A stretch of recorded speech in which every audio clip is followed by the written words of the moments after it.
Welcome to the Player 3 podcast. My name is Rick, and as always, I'm here with the stupendous Tisha Poncio, who I have one very, very quick question. We're getting into summer. Summer's approaching. I mean, for us in the UK, it happens like 3 or 4 months later.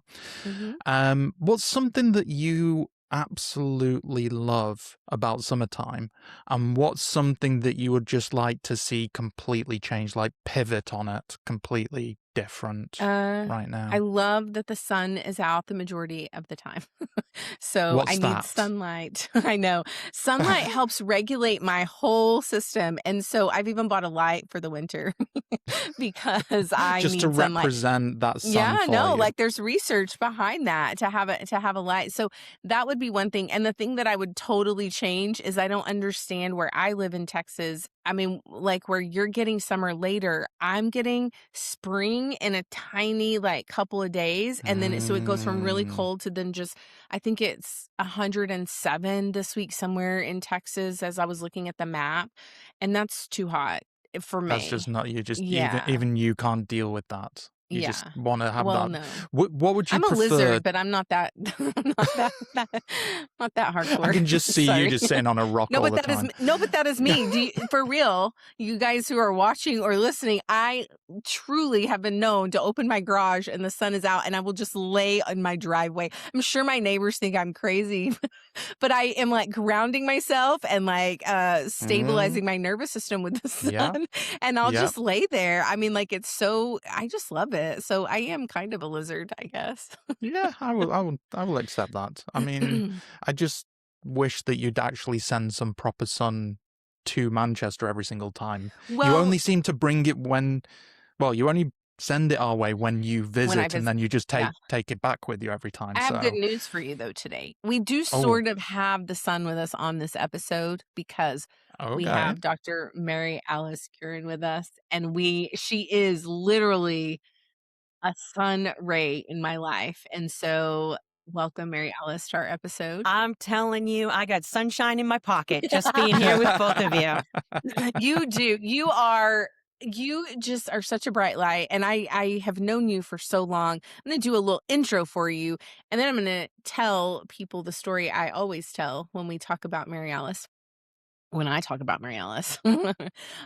So you were an education consultant. I also know that you were a middle school teacher. I also know that you have written 2 books. I also know that you have had a passion for digital citizenship with students. That is how I came to be a fangirl of you, because I also had that same passion. Now you are, you serve as Community Impact Director, which I just want to say, I really like that title. Community Impact Director has a whole story with those 3 words. And you are doing that at Same Here Global, designing programs that normalize mental health conversations and integrate social emotional well-being into everyday life. You'll notice I didn't just say for teachers and students. You said for everyday life, for everybody. Your work is bringing together educators, students, and community. And that, if you know me, is my passion. And that is why I fangirl over you all the time. It's also why whenever I was at ISTE, was it TCA or ISTE? I cannot remember. And you will probably not remember this story. I want to say it was 2015 or 16. I am almost sure we were in San Antonio for whatever conference that was. And I was walking on the sidewalk with the educators I had come to the conference with. And I remember spotting you from the opposite direction about half a mile away. And I went, that's Marialice, because I followed you on Twitter. And I remember just being like, I can't believe that's her. And then at some point in that week, I am now walking behind you on the sidewalk somewhere. And you were obviously busy because you had a billion presentations. And I was like, I got to go see her presentations. And I never made it, but I was still fangirling. And then fast forward, we became friends. We attended this incredible summit together in California right before the pandemic and the world fell apart. And since then, both of us have been online and offline because that's kind of what we do to support our mental health. But never have we disconnected, and we've reconnected, and you're doing some fantastic work. And I am so excited to give you the platform to talk about something that is also equally as important to me. So welcome officially to the Play of Three podcast. I want you to know, and I want your listeners to know, I was fangirling back because what you were doing at the time with students was ahead of the curve. Mm. And, in talking about how to use tech for good, I know that the term digital citizenship, like I'm under that umbrella, but the term got hijacked, right? Like it just did. And it means a lot of Yes. different things to a lot of different people. So Yes. I started using that term, how to use tech for good. And you were already like, I just even remember having two of your students join me actually right after the pandemic. We were Yes. talking Yes. about, instead of digital citizenship, we were talking about digital sportsmanship. That Mhm. idea of Mhm. sportsmanship, both on and off the field, on and offline. And, the work that you did, massive, massive fangirl. And that is what connected us and still connects us to this day. Yep. It's just this mutual respect and admiration. And you just want to be with good people, right? Like You when you talked do. about sunshine, it's like magnets and and whether we've had to step away, whether we've been like, it's as if no time has ever passed in between. Absolutely. I also really, since 2020, mental health conversations and social emotional well-being for everybody has really become something that has been important to me. We're going to get into that. We're going to talk about neurodivergence and mental health. We're going to talk about all of the great work that you're doing. But just to kick us off, I want to know who inspires you the most. Oh, wow. Okay. You mean like in totality in the mental health Yes, in field or totality. Like you wake up and you think, wow, I'm so inspired by their story, their journey, their words, whatever it is. It could be anybody close to you. It could be anybody. okay, well, I mean, I'm going to have to start with my dad. Like Yeah. I just have to start there Yeah. because I was just really blessed as a child to have like the model that I had. And he had a couple of expressions. One in particular would be, and he would always say it, why not me? Right? Like when you volunteer to Mhm. do something, why not me? Yes. And we're all here to be called upon was basically his messaging. Like, why not me? Of course. Like, how can Yes. how can I be of service? How can I Yes. help? But when I was really young, I just want to share quickly, I got to witness this. I was, I don't know, 10-ish. And that my mom worked for the airline. She worked for Mhm. Trans World Airlines, and we had the opportunity to travel. And we were in Kenya. And I will tell you, for my little 10-year-old self, there was like a dispute between a man from Kenya and my dad at the Mm. hotel. Mm. And I saw my dad put his hand on the table, and he asked the man from Kenya to put his hand on the table. And then the man from Kenya was not having any of it. This is my memory, my recollection. Sure. And so my dad just kept going. He goes, I have 5 fingers. You have 5 fingers. You have Mm. blood running through your veins. I have blood running through my veins. We're brothers. And that's what Mhm. I remember. And then Mm. years and years later, when my dad died, my mom found a journal. And to read my dad's handwriting, Yeah. and how accurate my 10-year-old like memory Memory. of that was. But that moment, I want you to know, is really, I think, what's fueled me about that use tech for good, about that human connection Yes. around technology, and that the human part needs to be centered. Mm. So I got to go with my dad for those 2 reasons. I love that. As Amazing. you were saying this, I mean, Father's Day is going to be coming up soon, and it is astoundingly accurate for me to say that the majority of our guests, when asked that question, so many of them are saying their dad, including Rick, including me, Mhm. including Dr. Fonz. We have had so many conversations, and it is so refreshing to hear how so many dads have really poured into so many of us to go out into the world and do the things that we're doing and to make that difference. I love that. Do you have any other stories from any time that you were visiting Kenya that you would like to share?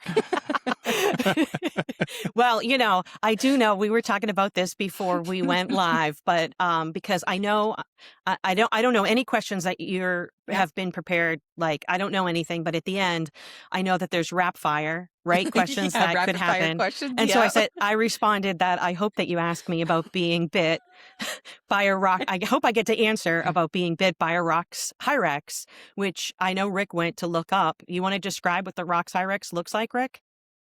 I mean, it looks like, if I was to associate it with something, it looks like a large guinea pig in my eyes. Yes.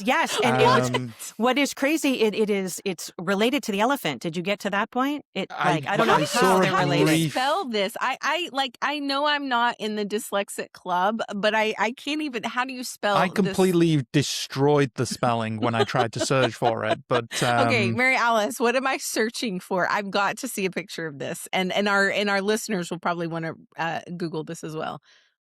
In fact, I don't know. Is it with a K or an X? Yeah, it is it's rock. The word rock, ROCK. Okay. And then HYRAX. Oh, okay. It came up.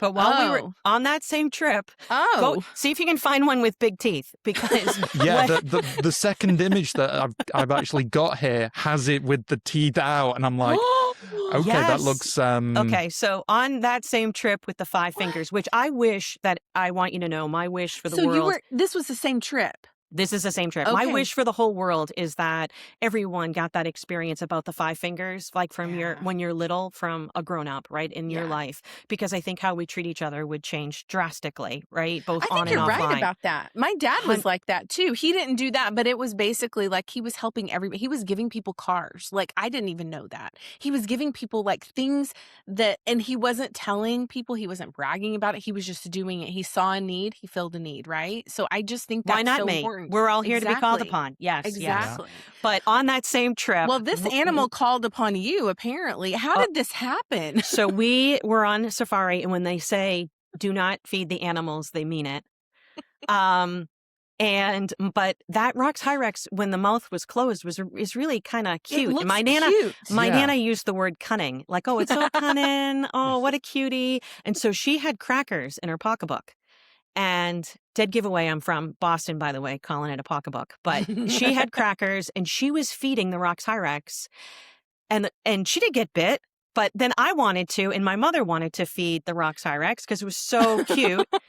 And both my mother and I got bit, and they were so upset with us because they had to end the safari. Everybody had to bring us. Yeah, we went to the Nairobi hospital. I'm like, the shot that I got was huge. Yes. I mean, so, you know what, Marialice? There's my story. The kids say this now, but I feel like maybe 11-year-old Marialice was just like, hey, this could be for the plot. Let's see what happens. Let's see what happens. You're right. This thing looks so cute in the first pictures that I see, with its little ears and its little nose. It looks like a koala bear. You'd want to feed it. You'd want to feed it crackers. Yes. But then, there may be some people out there that look really cute and then they have really big teeth. And I don't know. This is an insane story. I can't believe that this wasn't just your idea.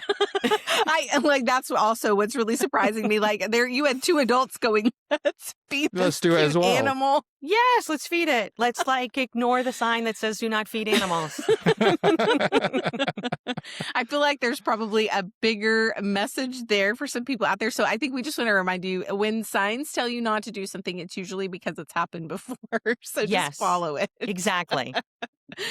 Oh my goodness, that's such a great story. Well, I'm gonna switch this around, and I think let's talk about the dyslexic aspect, because I know you and Rick have bonded over that, and for so many years there was no research, there was no knowledge, there was no discussions around dyslexia. And I remember at my school, being a brand new teacher, we had a dyslexic specialist, right? But even as a new teacher, what did that mean to me? I really didn't know how to support dyslexic students in my classroom, neurodivergent students, to be frank.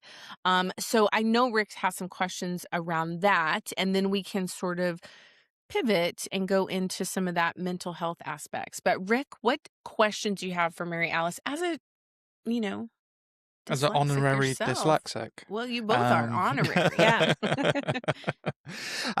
Yeah, I mean, one of the biggest things that when I was doing my deep dive, That I forced admiring you to do. everything, yeah, that Yes. you forced me to do. You always force me to do it every single time. I'm supposed to do my homework, and Tisha essentially ensures that I do it. So one of the things, obviously, dyslexia came right to the top, which obviously I associate, as Tisha's already mentioned. But the one thing that really stood out to me is you've also got your PhD, which is remarkable.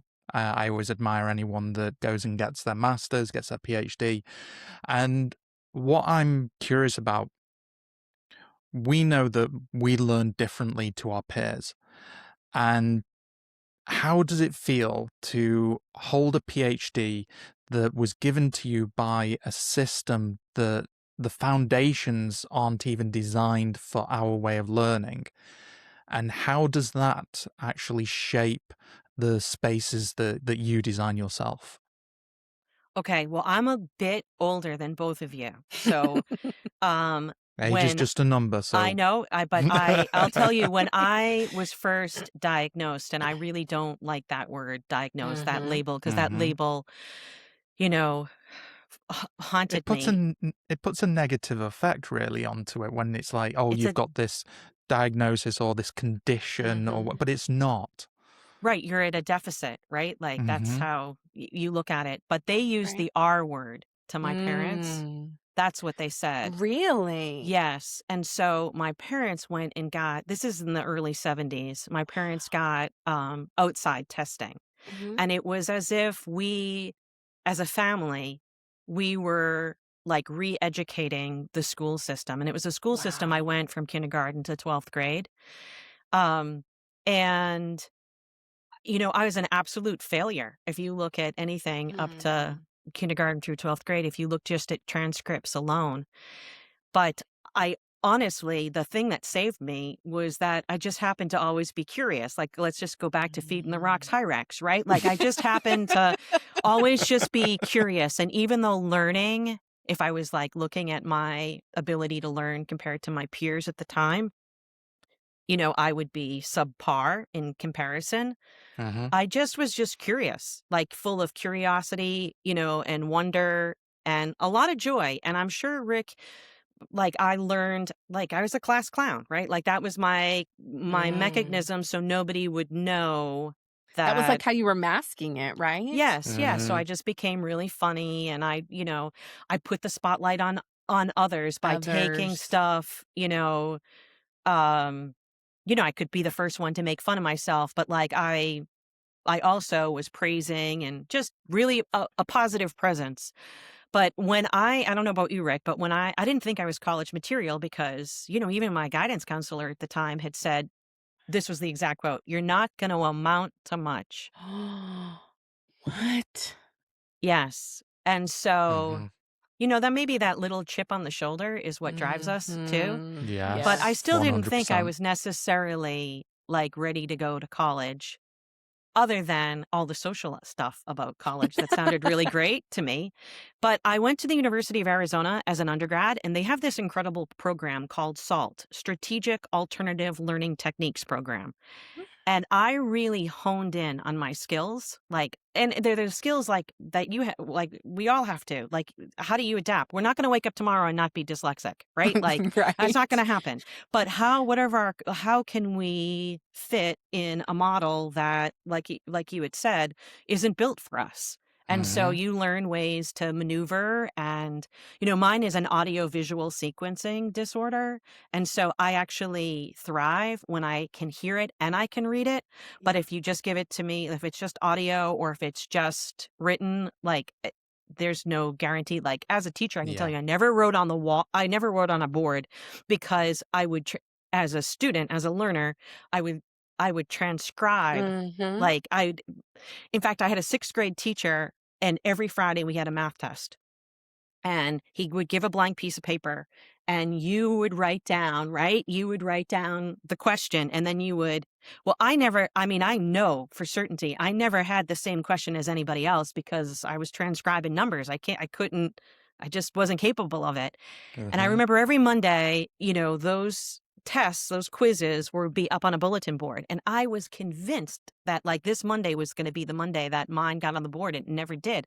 But years later, I thought, geez, like if he had just given me like just the questions, or if he didn't answer with the key, like key guide, right? Like if he just took the time to like look at my math and my question, I wonder if what did I get right there? But despite it all, despite all all of it, I just kept going. And, and then, but I wasn't out there other than at the University of Arizona. I wasn't out there being dyslexic. So like when I applied to graduate school, I wasn't, I didn't think who's going to hire a dyslexic teacher, right? I didn't I kind of kept that. I was closeted about it, right? I didn't think that was going to be a strength. And even when I was in my doctoral program, I kind of kept that guarded. I didn't ask for any accommodations. I had the accommodations as an undergrad, but graduate school and my doctoral program, I had no accommodations. And then even when I first started teaching, that was in 1993, I didn't tell anybody. I thought during interviews, who's going to hire me? But during that first year of teaching, and we had parent-teacher conferences, and I had parents that I could see myself, not necessarily that their child was dyslexic, but that there was like a struggle. I could identify with the struggle. I felt like I had a responsibility for those parents and for to see that this isn't the end of the line. This isn't gloom and doom. Like your child has like gifts and talents that aren't even like are beyond the beyond. And let's focus in on that. So I started during those parent teacher conferences that first year teaching, like a little bit coming out and admitting, that I was dyslexic and I struggled, and kind of the story that I was an absolute failure if you ever saw my transcripts, from kindergarten to 12th grade.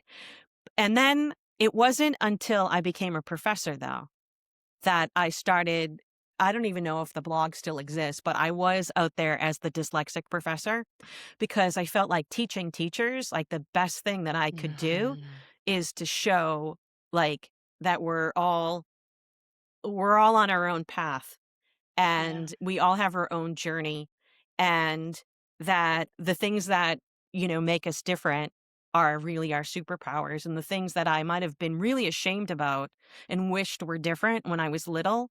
Like, I'm so proud that this is, and I'm sure you feel the same way, like it's a superpower and you think differently. I think because all of it, though, it's made me collaborative. I love everything about being on a team. I know that I don't know, Rick, if you agree, but like I'm a big thinker, right? Big picture thinker, which means they're crazy, they're bold, they're wild. But when you're in a collaborative team and you bring that gift, and then there's somebody that's really detail oriented, and there's somebody else that like it's like we're weaving a fabric together. It's the beauty. And so I think that's probably, I hope I answered the question, but that's really what I've brought to education, is that we all have gifts and talents. And when we work together, we are better. We're better at everything. I love that. I really love that. That was such a great story. I have a question for both of you, though, now. I want to know, I want to lean into the superpower bit a little bit. And so I want to ask both of you, what do you believe your specific superpower is, being neurodivergent and specifically dyslexic? Marialice, please go first. I mean, it's the big thinker. It is and that you believe that you can actually like accomplish these things. They're big and they're bold and they're wild. And you truly, in all your heart of hearts, believe that any of them are possible. And I think that for me, that would be the strength that I bring to any collaborative team that I'm on, or any community that I work with. Is just, and it's not a forced positivity. It's like this true belief, Right. Have you ever had anyone or worked with anyone who believed that it was a forced positivity, or maybe you didn't have a great experience working with people who maybe didn't like the big thinking superpower. Tell us about that, and how did you overcome that? Oh, well, Rick, I don't know if that you feel this, but you're not everybody's cup of tea when you have these big, bold, wonderful like ideas. Oh, It's like yes. you Cheers. might just be a little bit too much. And hmm and you're pushing it back, on the status quo. That's not how we do things here, or like we're just going with the plan, or we've been doing this way for decades, so I feel like I've always gone to the tune of my own like beat, right? Like as a drummer.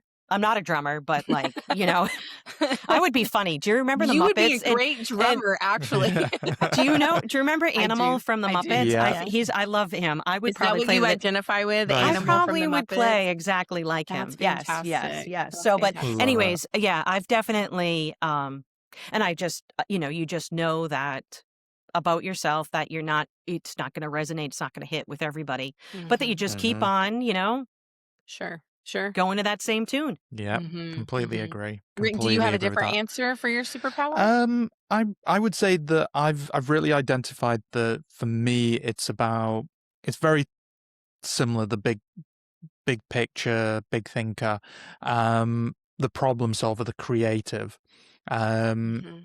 I Everything that you were saying, Marialice, about really masking who we were, that we saw dyslexia as this disability, this thing that people are not going to hire us because we have these challenges That that we're trying to overcome and all this kind of stuff.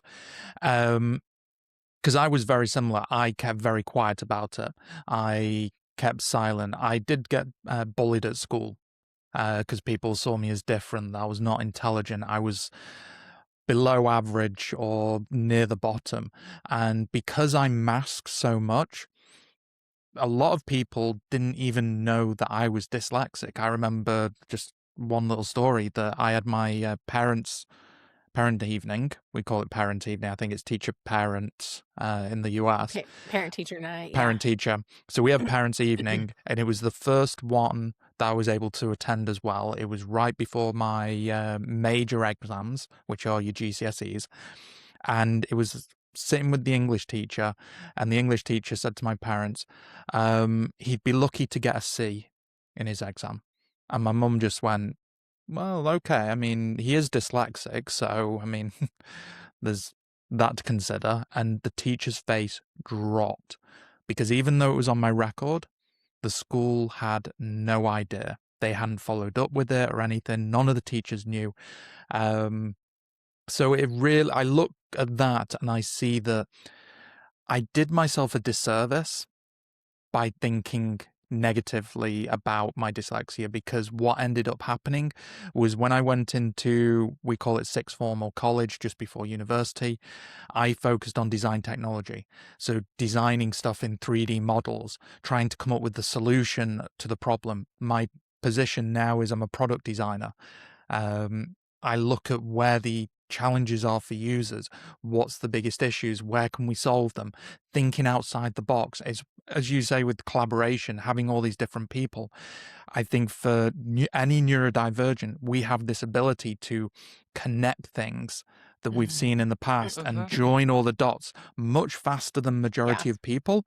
It Yeah. can be frustrating because we end up having to kind of sit there like, I see the problem. I see It's where like you we have to need to wait for go people to catch up to you. catch Yeah. up to where we are.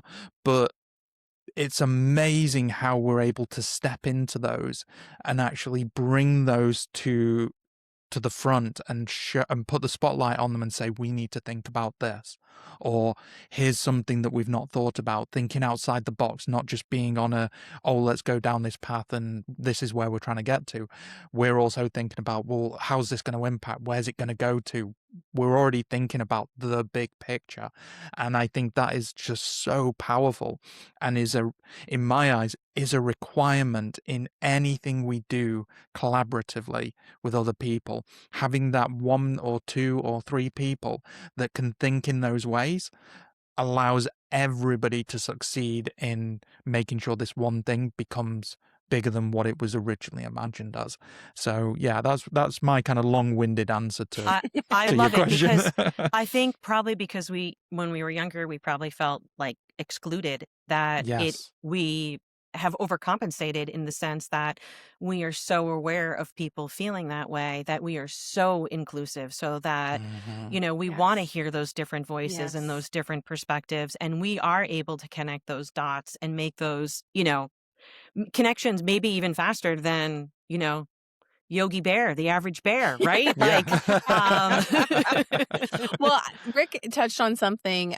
He talked about bullying a little bit. And I'm just curious if any of your experiences being dyslexic, Marialice, really, do you believe those experiences shaped the work that you're doing now currently with mental health, well-being for all community members, people, just people being human? Do you believe that some of those experiences are now you're kind of able to, I guess, really use that to help the bigger whole of the people? Like, were you bullied? Did you struggle in some of the ways that Rick mentioned?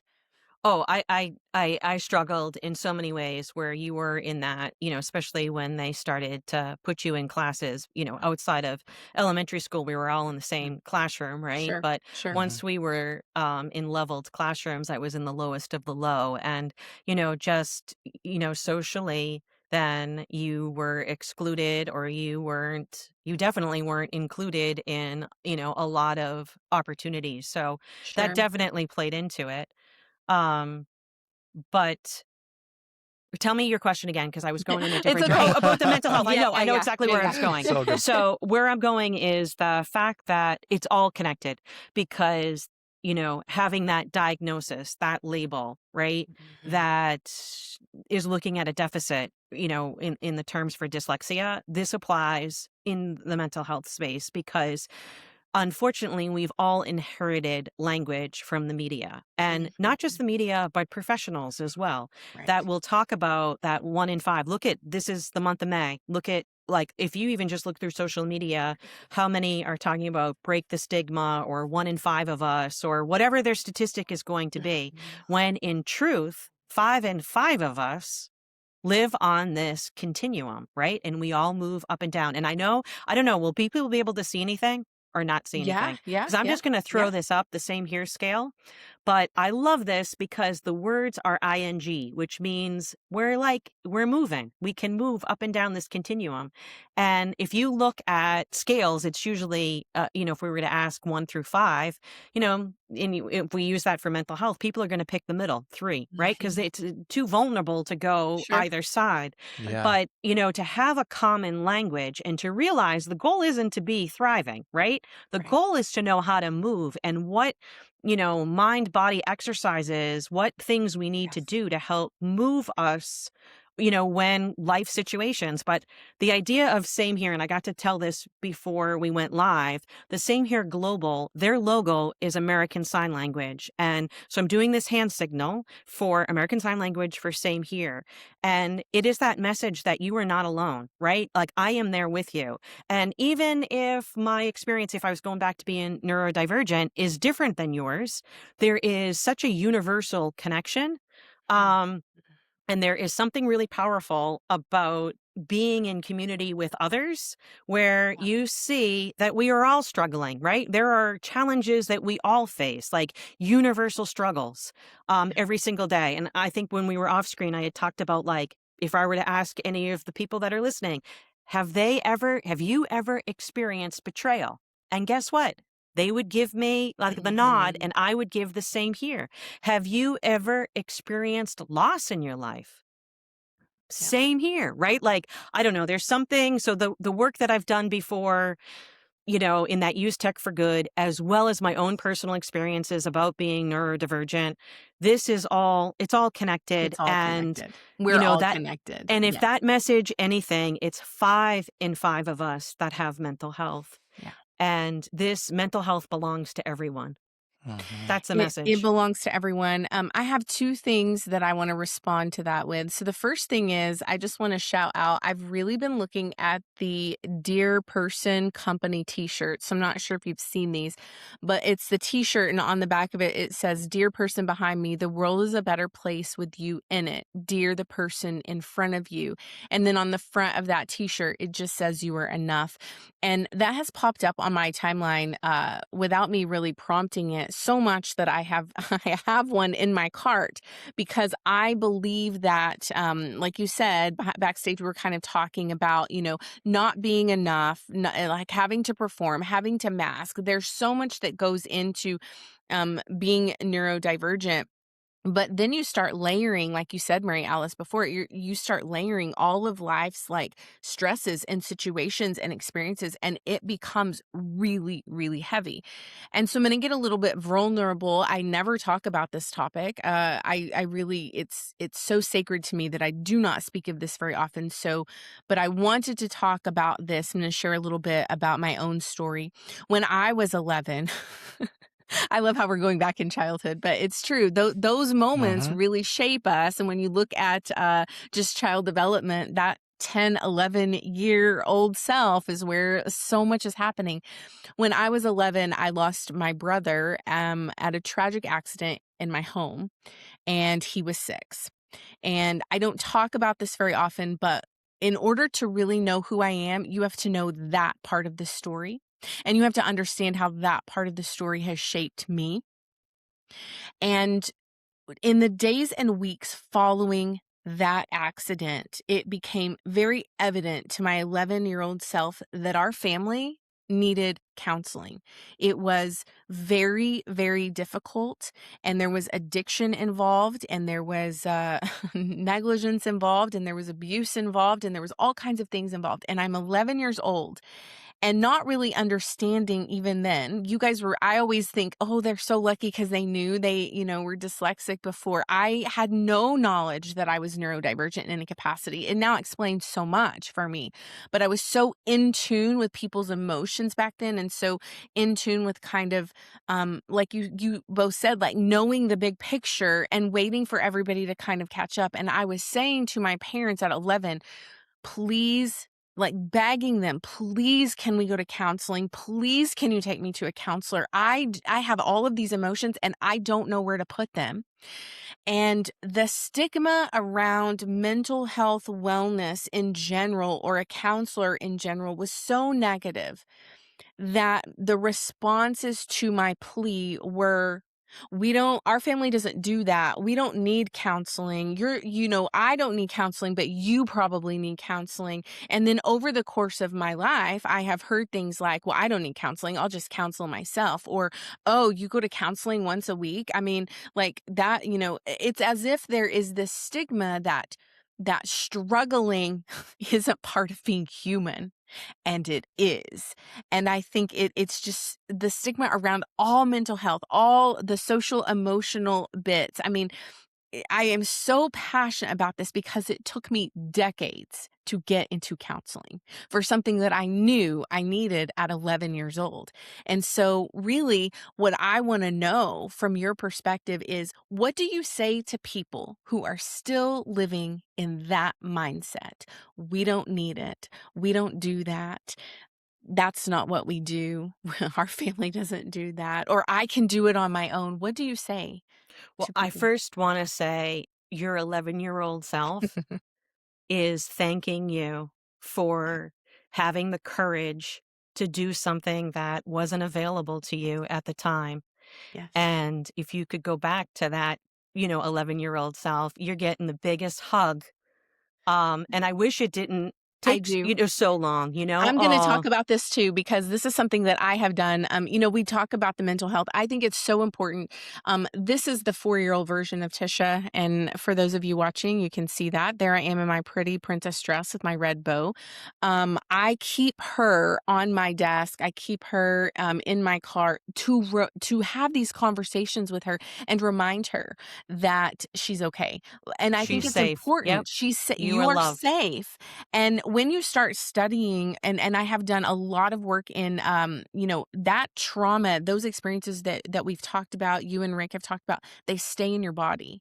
And you really, not only do you need to, talk about it, but you need to really, it's still in your body. So you're having to remind yourself, like, you're not in that situation anymore. It's not happening still. And so sometimes I will say that out loud to her, like, you're not struggling. You're okay. Yes. So, Well, yeah. to go back to your question about anybody that says, oh, because growing up, that our family doesn't do that. We don't go outside. We take care of things within Yes. the family, right? Yes. Like, this is your opportunity to break intergenerational trauma, right? Like, this is an invitation to say that my younger version deserves this attention. And maybe talk therapy isn't going to be, because it will, unfortunately, sometimes talk therapy Well, can be something that is so painful. But there's absolutely. so many different Yes. integrative therapies Yes. that, don't require talk therapy, like EMDR, that, I was going to say, you can look for the EMDR. That is something that I actually looked for. Somatic therapists. somatic, There is some yes. combination ones. You have to find, it's really like going to the dentist. Like, if you don't like that dentist, go find somebody else who is going to really tailor to what you need, right? Right. And then taking that time and using those search words, whether it's somatic, whether it's integrative therapies, and like Sure. when you're doing your search looking for someone, if that isn't mentioned in their bio, Right. like, this might just not be a good fit for me. Absolutely. And so I Absolutely. think it's really important. The other part I'm just going to jump in and say is that prior to joining you for the podcast today, I was on a webinar with the Buffalo Public Schools, and Eric Cusin, he's the founder of Same Here Global. It was really incredible. It was, 300 employees for the Buffalo Public Schools that were joining, but it was talking about that like the universal aspect of it. And so using this scale, we had breakout rooms, and to see that different things can happen that can put you in these different categories. But like, the big takeaway was that they felt like this is what we do for our students, right? Yes. But we Yes. don't do for ourselves. Yes. And the big message, like, from this webinar today, was that we need to have more time and space where we can connect like this as a community, and we can be vulnerable, so we don't have to carry this like alone, and it doesn't continue to get heavier. There's that invisible backpack, heavier and heavier, that I know that there are other people in my building Right. that might not be going through the same exact thing, but that universal struggle Right. and challenge, that is what connects us, and that's what makes us human. So if Yeah. anything, I just want to invite your listeners that this is your opportunity for your younger version, to address it, to make sure that you feel safe, at that particular age, as well as that you start to feel safe now. And finding people, like you said, finding people. It doesn't have to be a whole community of people in the beginning. It can just be a couple of people who see you, where you feel very seen and safe enough to work through some of those emotions. Some days it's helpful to just talk it out, right? You don't need anybody to solve the problem. You just need to have someone to hear it. And I think it's so important. One of the things I've also done is I've learned that physical activity is always really helpful for my mental health. And I talked about going and laying in my driveway on the ground with the sun on top of me. As a lizard. Yes, when you Yep. start thinking about that, it's the sensory pieces that really adjust kind of how our brains are processing in that moment if we're triggered. So I think I just love what Same Here Global is doing. And we're going to make sure and include that link in the show notes, because we want our listeners to have access to that. Anything else, Marialice? I want you to know there's a free app as well. Okay. So, and that free app, like, the free version is this opportunity to track and act on our mental health, which there is no other tool that Wow. allows you to do that. So think about when we go to the doctors. They take our temperature, they ask us to get on a scale, they take our blood pressure, they take blood work, right? They're looking at a range, and they're tracking and acting on that range. And what the Same Here scale app does, it's based off of this scale, is Okay. that you are able to track and act on these for mental health and then help you move on this scale. Now, the pro version is only $2.99 a month, but the pro version actually gives you an opportunity to experience the brain for the gym. And the brain for the gym for the brain. I call it the brain gym too, but the official name is Star Gym for the Brain. And that's with the pro version. And there are videos and audio that you are basically bringing your brain to the gym, just like we're to bring, you talked about the importance of physical health, that mind-body connection. And so just recently, just as of January, at FETC, we launched a brain gym, the Gym for the Brain at FETC, and it was incredible. We specifically designed this one room, designated room, for 4 days, and at FETC, you could experience the room in two ways. You could experience it when presenters were presenting in the room, but we also left the room open so that you could come and you could the idea of going to a gym. And the reason why, this is all unintentionally, but like school districts will have like a Zen den. Yeah. Well, it sounds great, right? And it might have like you and I could be in it, and there's like a massaging chair, and we could be sitting in it, and we turn to each other. Oh, this feels so good. Well, that's just temporary, right? Right. And also that idea of Zen den, it's those people with those issues that have to go to that place. The idea that it's called a gym is that it's universal, right? Like you could be working out next to somebody that has never been, this is their first day they've ever stepped into the gym.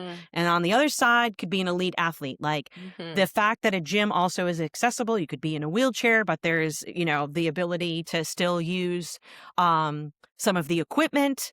Sure. So the Gym for the Brain is already sends that message that you're all welcome to bring your brain to the gym. So anyways, that's part of the app as well. I pulled it up, actually, the scale guide, and there are posters and charts and guides, and like sure enough, so Rick and I have actually exchanged something similar. It was a circle with more like little identifying words, but this is great for the classroom because it's thriving, gliding, surviving, fluctuating, struggling, and sinking.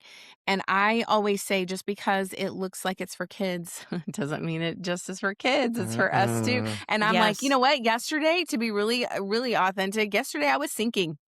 I was sinking and I wasn't sure I was going to stop sinking. And then I got to a fluctuating piece, right? And so being able to then look at the thoughts that go with that level and the feelings that go with that level and the behaviors. Right? That's the key. Because I always say, like, for example, sinking says sullen, lost, aimless, looking to isolate, delayed reactions, can't complete any tasks, zoned out, frozen. Yes. And as a neurodivergent, specifically ADHD, I'm like, if I get to the sinking, it doesn't matter what you say to my brain. It does not matter, right? Like you can try to tell me all the things in the thriving category, and I'm like, no, it's too far. I'm tapped it's too out. far. Yes, I can't get there. So slowly you have to kind of make your way back. But I love that it isn't a stay here and like, you're not going to thrive every day. No, right? But that, and those exercises for the brain gym, right? Those exercises help identify like certain parts of your body, right? Yes. And then if you see it, there's videos, there's audio. But if it's just, this is fantastic. They are tools. Now, I would suggest that you do it first, right? You got to put the oxygen 100%. mask on first. Yes. But there are school districts across the country that have this. Actually, Michael Drezick, Lakeshore Central has it. Okay. Yes. And so that a classroom can check in and you are then able to start to see patterns, right? And you are able to, it's very individualized. Yes. And it's the only tool that helps to track and act on your mental health. And we all need this. We all need it. And you know what I love about it, especially for kids, but I mean, adults too. It really is global. It's the words. Sometimes you can't find the words for how you're feeling, right? If somebody says, how are you feeling? Like, try to explain it to me. And you're like, I can't, I'm dying, right? Like I am dying. That is the word that's coming. But there are words here that you can and at least someone could point to it. Or at least you could just kind of start processing. I think these words explain and describe how I'm feeling. This is fantastic. Like that poster I would have on like a t-shirt. I'd have it everywhere. Yeah. Yeah. It Yes. gives you that direction, because as Tish just mentioned, someone saying, how are you feeling? Because I Yeah. know that I always say to Tish every time that we're on the phone or whatever, how are you doing today? This is Okay. my neurodivergence, That's dude. all What I do I get. tell you? What do I say? You just say, I'm okay. Yeah. I'm fine. Yeah. What do you want Yeah. to tell me? No, nothing. All good. Because Yeah. it's like when you say to someone, paint something. I always use this analogy. You've got a blank canvas, paint something. Yeah. I have no idea what to paint. We have so much going on around us. We've got so many ideas, but it's hard to choose one. It's like the Netflix approach. That, what do you want to watch on Netflix? I have no idea. What do you want to listen to? Yeah. No idea. But by giving them some guidance, like with these words, it gives them an opportunity to kind of lock in on just it. They're not too It could be a narrow simple, that it's like It it could be. kind of blocks it, but it gives you some way of where to go, and then you can start to dive into them much better. I was just thinking, because that's a brilliant idea, actually giving someone a blank piece of paper and some watercolors or markers and saying, draw if I'm curious today, like Marialice was so curious, like, what does curious look like to you? What colors are involved in being curious? I mean, getting them to just think of something, and then I know that I open up whenever I start coloring. I have a coloring book, Marialice, and I have alcohol markers, and sometimes just coloring and not thinking about anything is what opens up. Why are you laughing? Why are you laughing at It's my because coloring every now? time I'm not laughing at your coloring. Now we're I'm having laughing bullying on this I'm podcast. It's so serious. No, I'm kidding. I always laugh every time, because she said it multiple times. I have my alcohol markers, and I'm just imagining you with some marker pens and a bottle They're of not. alcohol or No, something. no, no, That's no. They just where my literally, brain they're goes every markers. time. No, they're I ju- markers made with yeah, alcohol. that's I'm not drinking that's fine. alcohol. No. I have to add that this year, like for my own mental health, Mhm. and this is an invitation for all your listeners, Yeah. is that public libraries are Yes. incredible.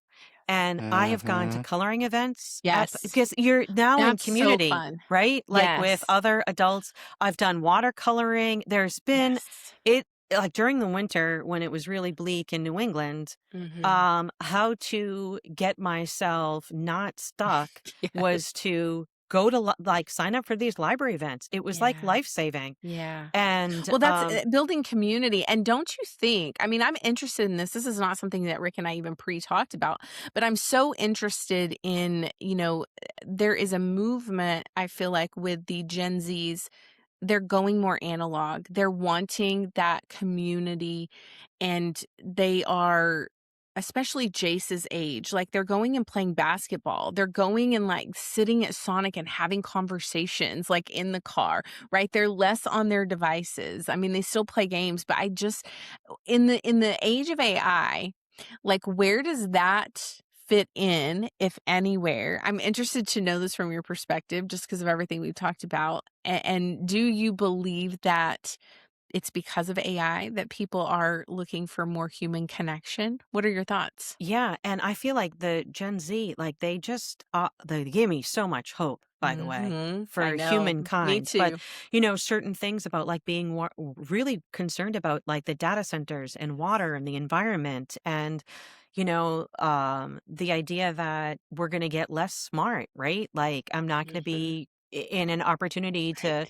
to be able to think critically and Mhm. to act creatively because it's all just within a prompt and I get everything that I need. So um Yeah. I think too that the loneliness epidemic, and Yes. that probably Mhm. stems back from the start of the pandemic, and Yes. everybody, whether you were learning online, you were working online, you were doing life online, Mhm. that it, even as much as we were connected, we Yeah. were more isolated than ever. And so I think Absolutely. it's probably a whole combination of things. Yeah. Um, but it's really important to take that time and kind of like self-reflect about, I love it. where you are in all of this, and Yeah. have those conversations with your students as well, because Mm. um, in that digital citizenship space, I have to tell you, I was never really like rah tech ever. I was rah human race. Yeah. And like to provide opportunities for young people to be able to, because if you can't see the human sitting next to you, right? You can't see the human around the world that might look different, speak different languages, practice different religions. And if you can't do that, then you're never able to apply the human across the screen. So in my digital citizenship world, my Use Tech for Good world, I was always looking for that, like to see the human connection in tech. And I feel like Gen Z is taking that and they're running to the end zone with it. So that makes me really excited. They are. I mean, they want the DVD player, the VCR. Did you know that the iPods, we've talked about this on the podcast a couple of times, but the iPods, the old iPods are going for so much money now on eBay because they want to be listening to music without being connected to a service, right? Yeah. And it's fascinating to kind of watch.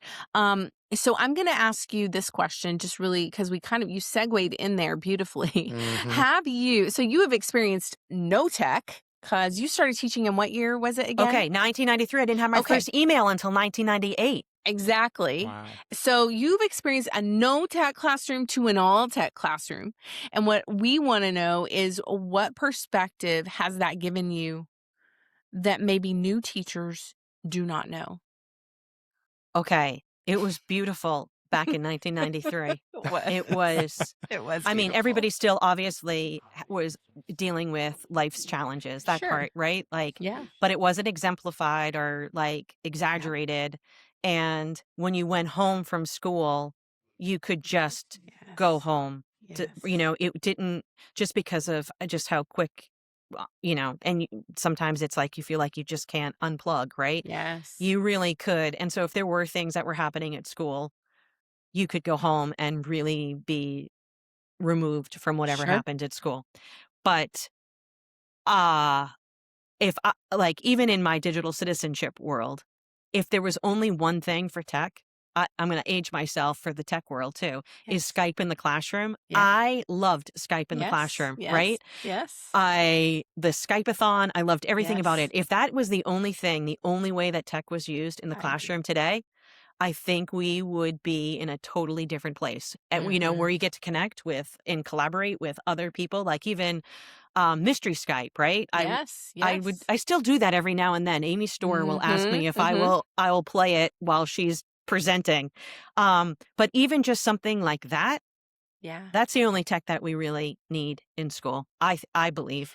Yeah, it's really interesting when you start reading the news this morning. I woke up and I, of course, know a lot of people who work in Richardson ISD, and there are all of these articles about kind of reevaluating tech use in their district, and they're one of the most looked upon districts here where I live. And I also know Morgan. I'm not going to say her last name, but she works in Richardson, and I saw her LinkedIn post, and it's so interesting because I think there's always knee-jerk reactions to whatever your opinion is on that. But I will say that disconnecting is going to help our mental health more than you even can imagine. And I think it's so important. And I've really been talking to Jace about that as well, like disconnecting, put your phone over there. Don't even have it in the vicinity of your body, right? I mean, listen, I could talk about that all day. I think I do think you have such a unique perspective, Marialice, though, because you have been I didn't even have email until 1998. I didn't. There you go. Yeah, and I think in just the dig sit space, I was doing things as a new mother, and I would model. This is early on, and it was pretty controversial that we had a mother and son Twitter account. I remember that because he was, under 13. Yeah. But I got a lot of pushback on having my kids doing social media, but I wanted to teach them the responsibility before anybody else taught them anything different. Yes. And I mean, before you get the keys of the car, you got to do driver's ed, right? Yes. Like I even go back to like bike riding. Somebody is holding the back of the seat while you're figuring out the balancing act, right? But we used to go, actually, we were talking about Boston and Fenway Park. I would go to a game with my son and I would say, I'm leaving my device in the car. and I would and then we would like kind of engage people that we were sitting around. How do you use tech? Yeah. And some people would be like, oh, we get here early, we take our pictures, and then we put our phones away. And or others were like not even paying attention to the game, and they're at the time collecting Missing. Pokemon. And others were like, I'm using my tech to score the game. Right. So it was always just like, I was never trying to shame anybody, but I always wanted to, with my son, I wanted to engage people to think about back then when he was just a toddler. Right. Sure. Like, but I remember he'd always be like, but what happens if I catch the fly ball? And I was, you know, and we won't have a picture of it. And I would say at that Plenty time, of people are around you with their phones. They would give you the picture. I would say, you will never forget that moment. You don't need that picture. No one will ever be able to take that moment away. Yeah. So it's still, even though that happened when he was younger and now he's 19, that still is relevant today. How many people have the courage to go to a concert, to go to a sporting event and say, I'm not bringing my device? Because, or even like you go to graduations, I'm going to pull up my device right now. How many people are watching the whole ceremony at a graduation through their device? Yeah. Put it away. Somebody else is taking pictures. Be present. Yes. So I think if anything, it's all comes back to being human. Making those connections about being human. I love that. Well, we've gone for a bit, so I'm gonna move into Juice Box Confessional. Rick, do you have any last questions, or are you happy for me to go into Juice Box with Marialice? I think I'm happy for you to jump into Juice Box. Let's start the. I really have no idea what to expect. You really have no idea what to expect. You're absolutely right. I mean, did not give me any heads the up on Kenya the Safari questions. story. I'm so glad you shared that. I mean, I am never ever going to forget that story. Okay, so let's see. Let me scroll up. I've got some good. I always have too many, so I have to pick, and it's always difficult. But you started teaching in 1993, so I want to know from your perspective, what was the actual coolest thing in your classroom in 1993? I would say my rabbit. I had a pet rabbit. You had a pet rabbit? Yes, what was its name? Named Shakespeare. But it was hard to pick. We also had a couch and a rug, and this goes with the rabbit though, because I would pick. This is the idea about being dyslexic and like not ever feeling understood or seen as a student. I would really try hard for untraditional learners to like find that little glimmer and then say, I used to do this all the time. I'd be like, and I would use like kind of a little bit of a mad voice where like I'd say, Rick, did I tell you I was proud of you today? And of course, my voice doesn't sound like I'm proud at all. And Rick's like, what? And then I'd be like, Rick. And then my voice would change. Rick, did I tell you? And then Rick would be like, no. And then I would say in front of everyone, I am so proud of you. And I would tell you exactly why I was proud of you. And I was like, take Shakespeare and jump on the couch for the rest of the class. Oh, yep. So that was probably really cool. That's awesome. And then the other thing that I did, I just have to add that. Please. I'd say before the class was ending, because I taught middle school, so the bells rang and you had to leave and I got another group. I would say in front of everybody, Rick, when is your free period today? And then obviously Rick would tell me, and I was like, we are making a call to your family. Yeah. And so there was we didn't have phones in our classroom back then. You had to go into the teacher's lounge. Yes. And so I would meet Rick and I would say, Rick, you start the phone call. And then you just say you get to decide which parent you wanted to call. And then you just say, oh, it's Rick. I'm calling from school. And at the time I was just Miss Curran. Miss Curran wants to talk to you. And of course, the parent is like bracing for like impact. What is going to happen? Right. What's he done? And then I'd get on and I'd say, I just wanted to have this conversation and I wanted Rick to hear this. I wanted him to hear this. And I know, and this is, I kind of would prep the parent. I know why you're so proud of Rick, because I am too. And maybe that parent never told Rick, right? Or the Ricks of the world that they were, and right? And then I'd say, well, why don't you let Rick know that? And then I'd pass the phone. And now what would happen is Rick would tell everybody, would be like, what did she say? What happened during the call? And Rick's like really proud about like what happened. And so now everybody was working towards, when am I getting my phone call? When do I get to sit on the couch with Shakespeare the rabbit and make that call? Yeah. So that was a long answer. But anyway, that was it. It was 93. So good. Okay. So I need to know, what was the first piece of classroom technology that genuinely blew your mind? Okay. Well, this is actually funny because that first year I mean, I shouldn't have taken the job, but I didn't know any better. So I didn't so have funny. I didn't have my own classroom. So they Okay. told me I was going to be teaching 6th grade language arts, social studies, and science, one section of each, and I was going to teach 7th grade computer science. When they knew I had no background in computer science, but they told me that like there was, somebody else that was going to be They love helpful to or tell what you have that, you, don't right? they? Just to get you in. Yes. So I never had my first, like I didn't have like my own classroom. It was like I should have had roller skates. Like I had to go and I was Yes, back sharing and forth. classrooms. Mhm. But for that 7th grade classroom, I couldn't figure something out. And so I didn't know that there was a main server. I hit Control-Alt-Delete on the main server. Now, I'm not really answering your question about what was No, that this first is piece good. of technology. This is a good story, though. But that wasn't. And so the man that was supposed to be my mentor was not happy with me at all. And then I'm going to use Rick as the example again, because I ended up finding a Rick who was a student who was incredible. And Yeah. basically, he taught the class and Yes, I just didn't touch the You main flipped server the ever classroom again. before it was cool. Yeah. And I mean, the other part, if I was going to say for technology, is like to wheel in the television. Oh, yeah. And you remember the Princess Bride, which we weren't. You had to fast forward a couple of Parts. of scenes just because of the language, but like that it was like having the VHS. Like that was the technology back in 1993. I love going back in time with you. Love It's that. actually so much fun. You were teaching in 1993. I was a student, but I will tell you that Could you have been in the 6th or 7th grade? No, I was actually in Oh. 1990. I was already in high school, but I Okay. just think it was such a beautiful time Oh. because everybody really was connected. And like you said, we could leave school at school and leave home at home. And I mean, we weren't taking all of these environments and communities that we were in everywhere we went, right? No wonder things are heavy. Can I tell you, I had the Yeah. best vice principal in the world, Mr. Love. Oh, And he would come and take your class outside to play kickball or yes. whatever, so that you had the opportunity to like meet as a team, but make sure you had the music teacher, make sure you had the phys ed teacher, make sure you had the art So teacher. And so he'd cover things for you like that. It was a true Yes. community. Yes. I can't agree more. I have more questions for you. So when you had a rough day teaching, because we've all had them, how would you reward yourself? Would it be a specific song, a specific like restaurant? Like I used to go for tacos and margaritas on a hard day at school. Like what was your thing that helped you get through that? This day was rough.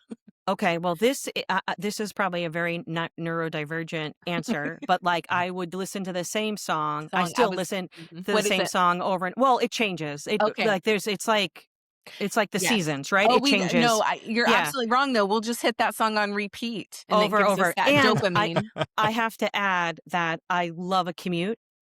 So Okay. I like a long Right. commute Yeah. because you could work that all out Decompress. on the Yeah. same song on Yes, repeat, yes, right? Yes.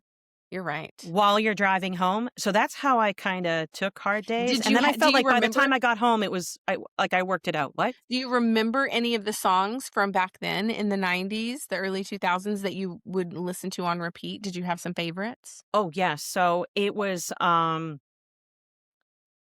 okay, this is going to be crazy, but the Beastie Boys. Oh, yes. And so I had students make me like CDs. A CD, with, a mix yes, CD. yes. Yes. And what was the other one? It's I'm trying to think of the name of the band. It was named after his grandma's jam. Oh my gosh. And Don't Call Me. Okay, and it's like Don't Call Me. I think it's Daughter, Brother. I don't know. Do you know that one? I don't know. But I had a student named Robert, and he was like, and everybody called him Bubba. And he'd come in, and I remember this is like you had like a Yes. like the jukebox, Yes. right? And I he'd have play, mine right here, actually. and he would Yes. sing, "Don't call me Bubba, my name is Robert," right? Like so I feel like That's a flex, though, Marialice. In this day and age, I'm just going to say this publicly on the podcast so Rick can snip this clip and he can post it of us. But what a flex for you and I to be able to say our students made us. They burned us a music CD with music that they wanted us to have. Like, that's a huge flex. And at the end of the year, I got a BC Boys Check Your Head shirt. Yes. And t-shirt. That's like, amazing. Wow. That okay, is I have one. amazing. You didn't ask this question, but I Okay. have to talk about that first year I want because you to. I had a Go for group of boys, and Bubba was one of them, right? Like, Yes. I never called him Bubba, but the kids called him Bubba. Robert, right? Robert, Do you yes. still connect with Robert? You know what? We did before, like actually during the pandemic. We're but putting this out into the universe. We're going to shout out Robert so that he's a comes teacher, across. by the way. Look at that. There you go. But I will he tell you, we were in touch during the pandemic, and then I left social media Mm-hmm. because it all became too much for me. Mm-hmm. It's the best thing I ever did was deactivate a lot. I've just reactivated an Instagram, but that's it. With because purpose. it all, for my Mhm. mental health, it just became too much. Yep. But that group of boys, as a first year teacher, I remember, okay, his name was Peter, and his parents were going away for the weekend, but they all came after school to talk to me, and they were like, what do we do? Like, Peter's sister's going to have this party. There's going to be drinking. Like, what do we do? And I just remember being, 24, 25, thinking, how am I? So all I did was kept the questions going. So I was like, well, how do you want to answer? And I remember this one student, his name was Mike. He goes, well, I want to go into the military one day, and I don't want to have a record. So, like, I just kept asking questions. They kind of answered. So they had in their own words how they didn't want to like get involved with this high school party. And it was like one of those moments. I don't know if those moments still happen, but it was like, look at these, like you've created a safe place that this group of boys are coming to say, how do we get through this?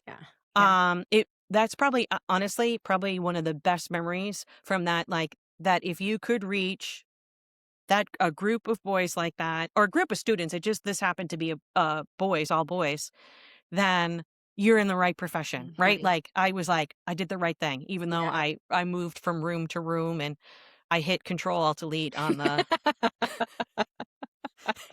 It's so funny. Okay, here's my last. Well, I have a quick fire, and then I have a last question. So your quick fire is: are you going to choose Clippy or Siri? Do you remember Clippy? I do remember Clippy. Or Siri. Which would you choose today? I'm going to say neither.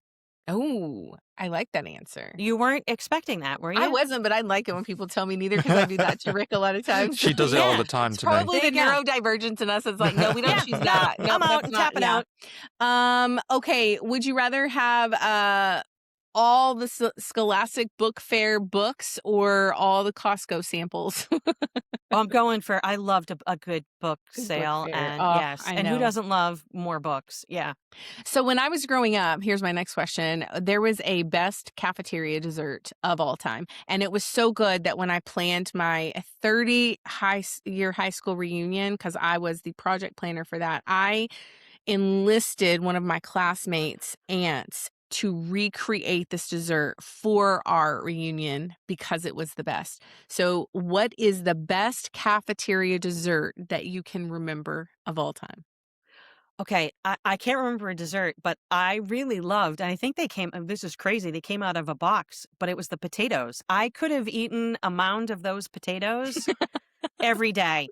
So I think I would pick a potato, anything, baked potato, mashed potato, boxed potatoes, whatever, over a dessert any day. I love that because every guest has something that they remember. And it's been so interesting asking everybody that question because we all have like that one food. And as a teacher, the food was different. My boy students would line up at my door. It became like this fight between us because I'd be like, stay in your seats. And they were like, but Miss Ponzio, today is chicken finger day. And like, you just knew that chicken finger day was going to have the greatest mashed potatoes and the gravy. Like they had it, and they were like, we have to get there first.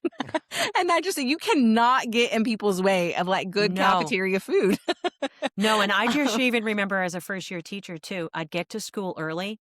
And I'd bring my own breakfast, but my first visit was with the lunch ladies. Cafeteria. That is such my a great lunch tip for breakfast. Yes. You know what? I always would tell everyone that I ever worked with, and still would say this I made such great friends with the ladies that worked in the cafeteria. They are so knowledgeable and they are equally taking care of students just like teachers are.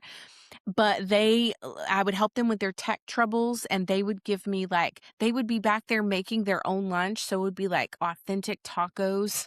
And they'd be like, Tisha, we brought you authentic tacos today and a glass of iced tea with the school cafeteria ice just for helping us figure out our email password. And I was like, done. I don't need any other repayment. Okay, here's my very last question before we wrap things up. You're giving advice to today's teachers. What is one thing from 1993 to 2000 that you would recommend that they re-implement into their classrooms? Oh. Okay, I'm probably gonna go from my younger version of myself too for this response, which obviously was without tech as well. And I would invite those educators to find ways, authentic ways, to bring out like gifts and talents from every student in a collaborative way. And this goes back to project-based learning, which I'm a massive fan. And Rick kind of said it best about like solving problems, right? Like, come up with a problem that matters to your students and have them solve it, and you will be amazed. And then the other part, if anything, is to have an audience. And so I used to put on that global student showcase, Yes. and they always happened in classrooms, and like you got an authentic audience that would it wasn't like back in the day, I would have to do an assignment and pass it into my teacher, but like to pass it out into the world instead of, to your teacher, to one individual, Right. there's power in that. I guess it goes back to that Skype in the It classroom does. sort of thing, the way that you would use technology Yeah. in a really meaningful way. But it's to bring out the gifts and talents so that no one feels isolated. Nobody feels like I don't have something to contribute, or I can't contribute like my peers can contribute. But I know in reality, as I answer that there is so much pressure on educators that doing project-based learning would not necessarily be a high priority, but any opportunity that you have, that idea that the cream always rises to the top. Yeah. Well, if as a student, as a learner, I don't have that opportunity to show you my top, so how do we figure that out? And it's advocating for student voice and student choice and student agency and but yeah. But I do know, because I go into schools, that you are under tremendous amount of pressure. So if there was anything that I was going to leave, it's to put the oxygen mask on for yourself first, Absolutely. and that you're not alone in this. And there are resources out there for yourself, but then that ripple effect to help your entire community. So that when you started it with the community impact director, it doesn't say necessarily school, because it's intergenerational. This isn't just what is supposed to happen at school. It's not just what happens at home or the workplace, the entire community, all ages. So Sure. yeah. No, So that's to really embrace good. that type of learning. I love that. Amazing. You're not alone. That's the message today. And Marialice, thank you so much for just sharing your story. And we're going to put all of the links. Are you going to be anywhere that our listeners could find you, hear you, hug you? Oh, well, we are taking this Gym for the Brain, what we did at FETC, and we are going to other communities. And so the idea that you kind of get a taste of these mind-body exercises for yourself first, that you could bring back to your classrooms and to your students and to your school community. But we'll be at Mass Q. That's at Gillette Stadium in October. And we're not going to be in a dedicated room. We're actually going to be in an atrium area. And we have, it's just a great, so that's where I'm going to be. But if you are interested in this type of learning experience, because it's really an experience, right? Like you get to, it's very tactile, right? we want to go and change this conversation and normalize this conversation around mental health. So just reach out and I'll contact conference chairs and say, how can we bring this, or to school districts, how can we bring this type of learning for educators first and then for the rest of the community. I love that. Amazing. That's awesome. So this was really wonderful. You two were delightful. It was, the time went by so quickly. It did. And It did. we also got a few laughs in there. We got serious lots as of well. Laughs. We did. I knew it would be a fun episode. We're just so thankful for the work you're doing, and just want to continue advocating. And you're always welcome back to come update us and let us know what else you've got going on. Rick, I'm tossing it over to you now. Yeah, thank you. Well, thank you, Marialice, for joining us on the Played 3 podcast. All links that have been mentioned will be in the description below. If you've enjoyed this episode, please give it a thumbs up, subscribe, follow for future episodes so you don't miss any coming up. Until next week, we'll see you then. Bye for now.